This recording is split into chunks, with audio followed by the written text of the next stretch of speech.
Right, I'm online, but I'm not very attractive, I've got to say. It's not a very attractive... Oh, who cares? Okay, I am in my studio, and I am admitting to not keeping it very tidy. Well, that bit looks alright, doesn't it? But just look, and this bit's not too bad, but just look at my table and a stack and my benches.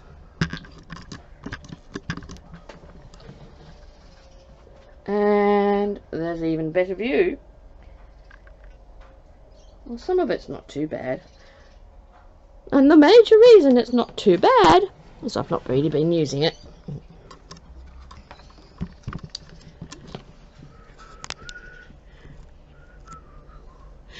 The major reason I've not been using it is several-fold. One is, of course, I got busy, and then I got sick again, which is always a problem, and then I do stuff indoors because it's just simpler. I gave up painting, and not because I'm sick of it or anything, but I just wanted to do something else for a while, and I will be going back to it. You can see what I achieved. Most of that was done within 12 months, not including lockdown. A couple of bits are from earlier years, but the majority of it was done during classes that I had last year and the year before, starting in beginning of 20, probably early 20. I started taking classes specifically in watercolor, which I had never used previously, and I really enjoyed it, and I have quite pleased with some of the results. It is a different, well, those ones are especially, but it is a different medium completely to what I've been used to, and it's really obvious when you start using it, and I did enjoy it. And then I did some more acrylic. Acrylic's a little bit more forgiving in that you can always put more paint on, whereas with watercolor it's all about not putting on too much. And I think, although I'll keep the watercolors, I will probably be focused in the future on the acrylic. Now, some of the ones I really like are this, which I did on my own. I've always liked doing these pretend landscapes. The little thing in the top left hand corner, the top corner, is not a witch, although I understand people think it is. It's supposed to be a helicopter, but it came out like a witch. Don't know why. I guess I'm just not very good at helicopters. I tried too hard, probably. I like these two bonsai trees, and I would like to do some more of those. I did some sunflowers, which were great fun, copying some other paintings, or as my teacher said, inspired by other paintings, other paint artists. Van Gogh especially for some of it, because he did a lot of sunflowers. And then with more lockdown and months and months and months of not being able to go to the neighbourhood house and do all the stuff I do there, I took up knitting again. And I've never really given it up, but I took up knitting and crochet in a big way, and I've done heaps of it. Consequently, as a result of my buying everything inside, I've got lots and lots of yarn. Now, this has been a special project concentrating on op shop yarn, most of which is full balls. I'm not using recycled yarn. It's nothing that's been taken down to use again. It's like this, where you go into the op shop and you find whole balls that have never been even touched. I mean, the wrappers are still on them. These ones, basically, nobody's even attempted to use them. Cleckheaton and Thoroughbred, both of which are well-known Australian brands of pure wool. And lots and lots of acrylics and baby yarns and all that kind of stuff. And I have been making blankets, using several strands of yarn, which I thought I got the idea of doing that through somebody else's work. I can't remember who it was on YouTube. And it was one of those how to use up your stash things, and it seemed like a really good idea. Use several strands of yarn, 3 or 4, and then you use a larger hook, and so you get your work done more quickly, but you also use up a great deal more yarn more quickly. I am going to go and get some bits, so I'm leave this running for a little while I'm not in here. Just sing among yourselves. Right, onto the other camera. Who knows if this is going to work or not? Oh, we'll see. This is an adventure for me, and it will be adventurous for you as well. And I'm glad to say I can edit it. So that means I will be able to take out the crappy bits, hopefully, and add some less crappy talking. So I just showed you 2 balls. Now, some of the stuff I've been doing is these rugs. And this only has the 2 strands. I'm pretty sure it's only got 2 or 3. And it's got, yes, 2 strands. It's got the yellow mohair type of yarn, or fluffy. Not a very good picture of it, is it? Bad lighting and all that. It is yellow, baby yellow. And then to make it a bit thicker and to hold it and to make the yarn easier to work with, I added white yarn. In this case I used an 8-ply acrylic that I had, again op shop yarn, and I made this baby rug. There's 2 shades of yellow due to, well actually there's 3, due to the balls not being sourced from the one place. Well, they were sourced from the same op shop, but the originals were probably not sourced from the same place, and in one light they look the same, but then you put them in the thing and it looks different. So I used that as a design feature. So we've got these dark stripes and light stripes, which again are not showing up as yellow. However, believe me, they're there. I had started making these rugs in larger sizes because I have contacts within the local organisation who deals with a lot of homeless people, and even in a little town like Sale, which is, I don't know, not a huge number of people, 3,000 homes or something, there is a remarkable number of homeless people. I was totally stunned to discover how many homeless people are here in Sale and living rough, because it's not only the people living around the lake, which is bad enough, it's also the number of people who are doing what they call couch surfing. And in couch surfing, you basically have no home of your own and you sleep on somebody else's couch, and you may well move from couch to couch depending on how many friends you've got and family, and sometimes it can be very expensive. I was horrified when I discovered it, and I won't go into the details, but it was really, really bad. And I know some people who have had to escape from domestic violence situations plus I have been on the periphery of the foster care system, involved in fostering and stuff, and so there's all these people who are in need. And if you arrive somewhere and you've got basically nothing, it's very nice to be given stuff. However, if you're given something that somebody else has gone to a lot of trouble to make with you in mind, then I am adding a little bit of pleasure to their lives. That's my goal. And this rug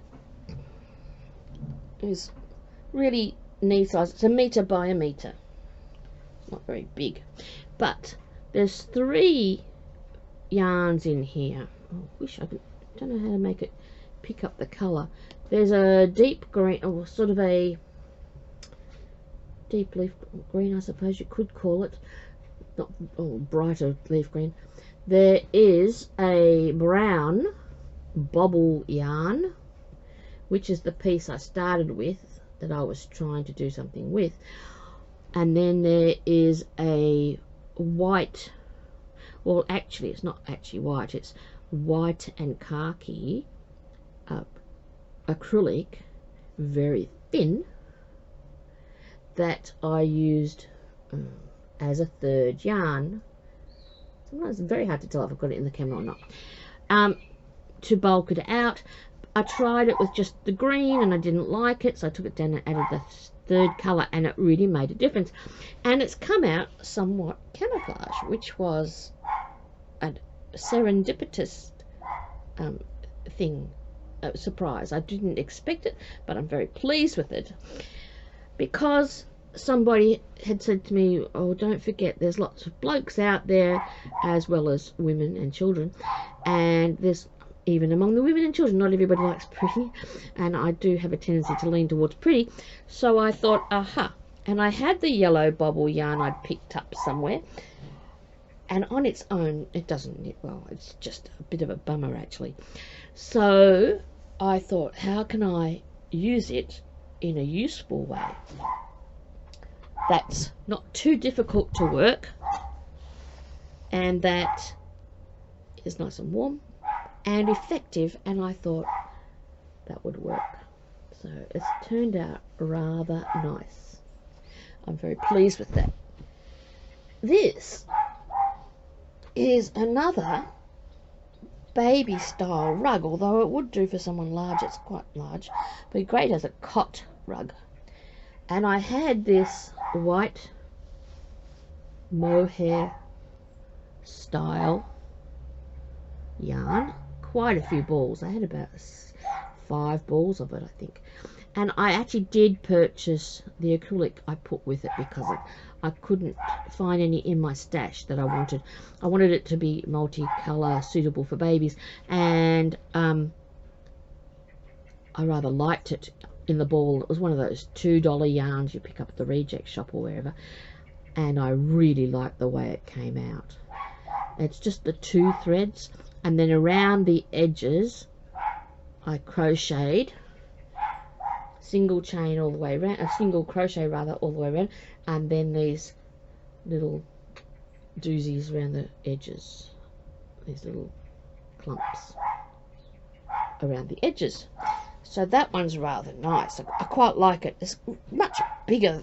Sometimes they end up bigger than you expect, because I'll sort of put all these stitches on the needles and think, oh golly, is that enough? And then it turns out to be far more than you realise. So there's in half, you can see it's quite big. But I'm very pleased with it. It's quite nice to touch. And I think some person is going to get a lot of pleasure out of that. And I certainly got a lot of pleasure out of making it. Maybe the problem is that, well, it's obviously the light, but I don't know. Then I did this one, which I just finished yesterday. It's similar to the other green one, in that I used 3 threads. I started with this tufty yarn, and the tufts are every couple of centimeters, and on its own it would look pretty awful. So I used the same green I had left over from the camouflage blanket, and I added a grey, which I also had. They all came from the same place. I found a great shop that's selling heaps of cheap yarn in Murboon North. If you know Gippsland at all, you probably know Murboon North. It's a pretty little town up in the Strzelecki Ranges, and there's a lady there who has been selling yarn that came from a similar situation to mine and the fabric, in that somebody had a shop and they had focused on yarn and they had to close, and so they this lady has been helping her get rid of it. And then I decided to make some bags, which is actually what I saw the person with the multiple threads making, and I thought, wow, because I quite like bags. And I tried them earlier and they were always a little bit less than sturdy, and I wanted sturdy, so I made some bags, and these are using all sorts of pieces out of my stash. Some of them I already had from previous projects, some of them came from the op shop, and it is 3 or 4 threads, and this one's 4. There's 2 baby yarn threads, one white and one pale blue. There is an 8-ply thread of some colour, and there's actually a second one there. And I made a bag, and I did an experimental shape which I wasn't very happy with, so I took it down and remade it with a nice sturdy handle, and it's a great bag. So lots of room inside, attractive, reminds me of some of those Peruvian kind of crafts they get in places like those who source their stuff from Oxfam, because they deal with fair trade with people in places that make bags and things, and the colours are just extremely nice, and it didn't cost much. And then I made another one because I really like bags and baskets, and I have some nice ones, and I went into the shop I'd bought the originals and they no longer had them, and so I looked at what else they had. The original was seagrass, and the new ones that they had in a similar shape were plaited fabric, which was then stitched together much like you would a rag rug, but it was a bag or a shopping bag sort of thing, and it was $50, and $50 is quite a lot of money for something like that. I'm not saying it's not worth it, because of the person who made it. Is actually a good price if it's truly handmade, but I thought, oh no, I shouldn't spend that much money when I've got all these resources. I really should make my own, and I do know how. So I made this, which I'm really happy with, and I used a tweed style yarn was my basis of colour choice, and I'd had this tweed and there wasn't enough really to do a blanket, and I didn't really like it as a blanket, but as a basket, and I've got 3 different amounts of the same tweedy yarn. Then I used a black acrylic thread I already had, and then I actually used this pale yellow cotton, which I did pick up at Spotlight because I really like the colour. It's a nice shade of yellow. It's sort of a honey yellow, and I thought that would go nice, and it did. And the 2 grey and yellow going all the way through brings the whole thing together, so you get this entire look. So how's that? Well, I think that's enough filming for today. I've moved most of my spare yarns into this studio, because that was the other thing that stopped me. All the rain we had when the house closed down for the holidays, it was raining, and it was, as you may remember, late November, early December, it bucketed down. So even leaving the house to go to the letterbox was a bit dicey because it was so wet. And unfortunately, we do have a small leak somewhere that we're having terrible trouble tracing. Tony and I have put a tarpaulin over it in the hopes of reducing the problem, and that has helped. Plus, it adds a bit of insulation, which was the original thought anyway. But it does mean that that using the space wasn't altogether practical. So I think I might have turned myself off. No, I haven't. And so it was not a practical place to use in that really wet weather. Then I went away for a week or so at Christmas. I came back and it was boiling hot. And so, you know, life, 42, conspires, and so I haven't used the space as much as I'd like. However, its basic function, which has always been a place to store my supplies in a way I can see them, and I can see works I've done in the past and works in progress and stuff like that. I really like it. I really, really like it. It's just so good, and it gives me exactly what I want in many ways. So that's enough for today. Oh, that'll turn me off.